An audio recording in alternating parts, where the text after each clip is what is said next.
आप अपना वज़न कम करना चाहते हैं मगर मसरूफ़ियात की वजह से एक्सरसाइज़ करने के लिए टाइम नहीं मिल पा रहा। क्या आप ओबेसिटी का शिकार हैं और अपना वेट लॉस करना चाहते हैं मगर डाइट एक्सरसाइज़ नहीं हो पा रही?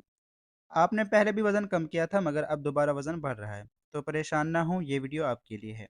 वीडियो को एंड तक देखें, वीडियो को बिल्कुल भी स्किप ना कीजिए ताकि आपको सही इन्फॉर्मेशन मिल सके। तो डियर व्यूअर्स, चलते हैं अपने टॉपिक की तरफ। आज हम बात करने वाले हैं ओरलेस कैप्सूल के हवाले से कि ओरलेस कैप्सूल के यूजेस क्या हैं, साइड इफ़ेक्ट्स, कॉन्ट्राइंडिकेशन और डोज और तरीका इस्तेमाल के इसको किस तरह से इस्तेमाल किया जा सकता है। तो सबसे पहले बात करते हैं कि ओरलेस कैप्सूल को कौन सी फार्मास्यूटिकल कंपनी तैयार करती है। ओरलेस कैप्सूल को फेरोसन्स लेबॉरेटरीज लिमिटेड वाले तैयार करते हैं। अब बात करते हैं कि इस कैप्सूल का जेनेरिक नेम क्या है। कैप्सूल ओरलिस का जेनेरिक नेम ओरलिस्टेट है।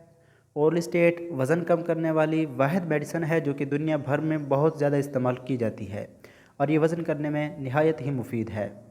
तो डियर व्यूअर्स, चलते हैं अपने टॉपिक की तरफ। आज हम बात करते हैं कि ओरलिस्टेट कैप्सूल के यूजेस, साइड इफ़ेक्ट्स, कॉन्ट्राइंडिकेशंस और तरीके इस्तेमाल क्या हैं। तो सबसे पहले बात करते हैं कि इस कैप्सूल के यूजेस क्या हैं। तो डियर व्यूअर्स, चलते हैं अपने टॉपिक की तरफ। सबसे पहले बात करते हैं कि ओरलिस्टेट कैप्सूल क्या है और किस तरह से काम करती है। बेसिकली ओरलिस्टेट मेडिसिन का जेनेरिक नेम है। ये मार्केट में मुख्तलिफ ब्रांड नेमों से दस्तयाब है, जैसा कि ओरस्लिम, ओरलीफेट, ओरलेस, एबनेल। इसी तरह से हर फार्मास्यूटिकल कंपनी की तरफ से इसको अपना ब्रांड नेम दिया जाता है।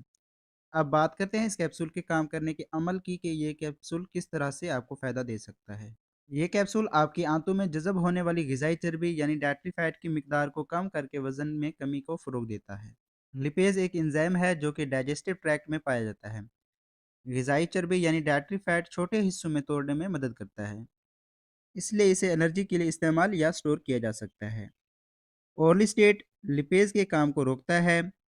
तो ये था इसके काम करने का अमल। अब बात करते हैं ओरलिस्टेट कैप्सूल के यूजेस की कि इसके इस्तेमालात क्या हो सकते हैं। ओरलिस्टेट कैप्सूल को मोटापा कम करने के लिए इस्तेमाल किया जाता है। इस कैप्सूल को वज़न कम करने के लिए इस्तेमाल किया जाता है। जिन लोगों ने पहले भी वज़न कम किया था मगर अब वज़न फिर बढ़ रहा है, तो दोबारा बढ़ते हुए वज़न को कम करने के लिए या मेंटेन करने के लिए इस्तेमाल कर सकते हैं। इस कैप्सूल को मुख्तलिफ़ किस्म के मरीज़ों में वज़न कम करने के लिए इस्तेमाल किया जा सकता है, जैसा कि हाई ब्लड प्रेशर के मरीजों में वज़न कम करने के लिए इस्तेमाल कर सकते हैं। इसी तरह से हाई कोलेस्ट्रॉल के जो पेशेंट्स हैं, उनमें वज़न कम करने के लिए भी इस्तेमाल कर सकते हैं। इसी तरह से दिल की बीमारी में वज़न कम करने के लिए भी इस्तेमाल कर सकते हैं। ये बॉडी मास इंडेक्स के तौर पर इस्तेमाल किया जा सकता है। तो ये थे इस कैप्सूल के इस्तेमालात। अब बात करते हैं इस कैप्सूल के साइड इफ़ेक्ट्स की कि इसके साइड इफ़ेक्ट्स क्या हो सकते हैं। सर दर्द हो सकती है, अपर रिस्पायरेटरी ट्रैक्ट इन्फेक्शन हो सकता है, पेट में दर्द हो सकती है, फैटी स्टूल हो सकता है, पेट फूल सकता है, इन्फ्लुएंज़ा हो सकता है, इसी तरह से लोअर रिस्पायरेटरी ट्रैक्ट इन्फेक्शन भी हो सकता है।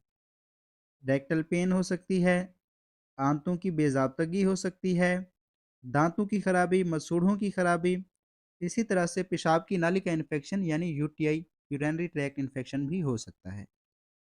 थकावट महसूस हो सकती है, माहवारी की बेकायदगी और बेचैनी।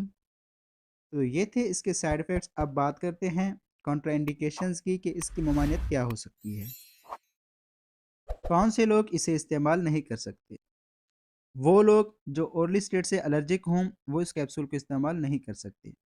हामिला ख़वातीन और दूध पिलाने वाली औरतें भी इस कैप्सूल को इस्तेमाल नहीं कर सकती।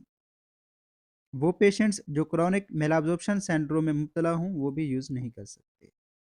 इसी तरह से कोलेस्टाइसिस के पेशेंट्स भी इसको यूज़ नहीं कर सकते।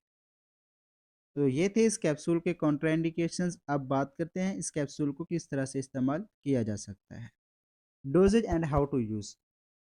ओलिस्टेट की तजवीज़ करदा खुराक 60 mg या 120 mg का एक कैप्सूल जो रोज़ाना दिन में 3 बार खाने के पहले, इसके दौरान या खाने के बाद 1 घंटे तक लिया जाता है।